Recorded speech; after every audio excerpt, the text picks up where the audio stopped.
Step into the deep, wet gloom of a forest 30,000 years ago. The sun sank 6 hours ago, leaving behind a pitch-black canopy so dense that not a single star pierces through. The temperature is plummeting, and the fire in your cave is dying, fading into cold gray ash. Out in the blackness, something moves. Not a heavy footstep, not the familiar growl of a cave lion. Something else. A sound that mimics a human whisper, but twisted, rhythmic, and deeply wrong. Every breathing soul around you freezes. No one moves. No one dares to draw a loud breath. In this primordial world, survival was not a game of strength. It was an art of absolute silence and hidden codes. When a hunter was separated from the tribe in the endless foggy thickets, shouting was a death sentence. It invited every night predator in the valley to a meal. Instead, they spoke in the language of the wilderness. They mimicked the low, rhythmic call of a horned owl, or clacked two river stones together in a specific artificial cadence. 2 sharp clicks, a pause, then 1. To a lion, it sounded like falling rocks. To a lost brother, it was a beacon in the abyss. They beat heavy mammoth bones against the hollow buttress roots of ancient trees, sending low-frequency vibrations through the damp earth that could be felt through barefoot soles miles away. To survive the creeping, bone-chilling cold of the ice ages, they turned to the wild itself. They smeared their skin with a thick layer of rendered animal fat mixed with charcoal and ash, a waterproof, insulating barrier against the biting frost. They slept wrapped in uncured animal pelts, pressed tightly together in a single breathing mass of human warmth at the back of the cave, placing the elder women and children in the center. Fire was so sacred and difficult to kindle in wet weather that they never let it truly die.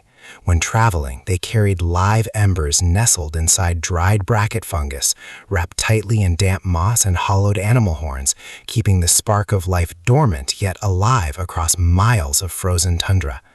Finding food was a daily gamble with death, where a single wrong leaf could bleed your intestines from the inside. Without books or science, how did they know what was safe? They developed the world's first clinical protocol, the universal edibility test. Before a wild leaf or berry touched their mouth, a gatherer crushed it and rubbed the sap onto the sensitive skin of their inner wrist. They waited. If no red rash or burning sensation appeared after hours, they touched the leaf to the outer lip, then the tip of the tongue.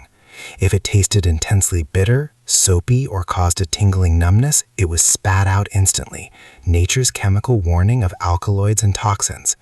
Only after a tiny bite was swallowed and waited out for half a day would a plant be deemed a gift from the earth. Their tools demanded an even deeper literacy, the language of stone. A survivalist could not simply pick up any rock. They searched riverbeds and cliff faces for cryptocrystalline rocks, flint, chert, and obsidian. To test a stone, they struck it with a heavy river cobble. A dull, hollow thud meant internal fractures, worthless. But a high, glass-like ping meant the crystal structure was pure. With a few calculated strikes of an antler baton, they could flake off razor-sharp blades, edges thinner than a modern surgical scalpel, capable of butchering a woolly rhino or striking against iron pyrite, summon a fresh spark. And what of their social bonds? Popular myths imagine primitive mating as chaotic or violent, but human reality was governed by strict, sacred taboos. Ancient humans understood instinctively that mating within their own small, tight-knit band brought weak offspring and disease. Relationships were structured around intertribal alliances. During seasonal migrations, when the salmon ran or the herds moved, different clans gathered at sacred neutral grounds.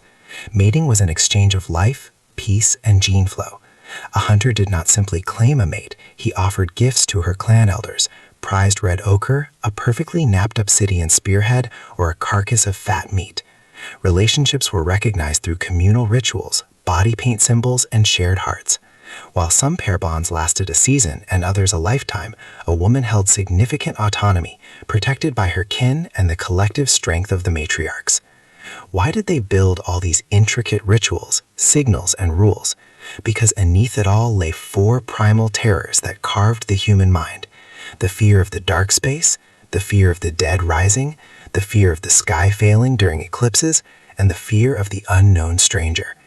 Every signal clacked on a stone, every ember carried in a horn, and every alliance forged at a seasonal hearth was a fragile shield against an unpredictable universe.